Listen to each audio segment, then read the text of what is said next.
वहां पीछे दो बालिकाएं प्ले कार्ड लेकर कब से खड़ी है, हाथ उनके थक जाएंगे।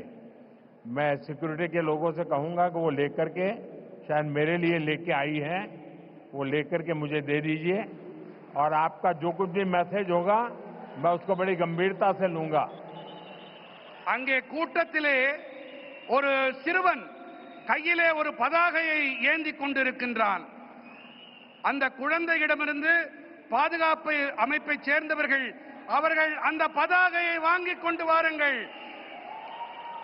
கண்ணா, அதுல என்ன எழுதி இருக்கோ அதை நான் சீரியஸா எடுத்துக்கிறேன், அத கருத்துல கொள்றேன் அப்படிங்கறத நான் தெரிவிச்சுக்கிறேன். उसको जरा कलेक्ट करके मेरे पास पहुंचा दीजिए. அதை யாராவது கொஞ்சம் சேகரிச்சிட்டு இங்க கொண்டு வாங்க. साथियों, थैंक यू बेटा, आप कब से हाथ ऊपर करके खड़े थे. साथियों, கண்ணா ரொம்ப நேரமா கைய அதை தூக்கிட்டே நின்னுட்டு இருந்த, ரொம்ப ரொம்ப நன்றி உனக்கு. साथियों,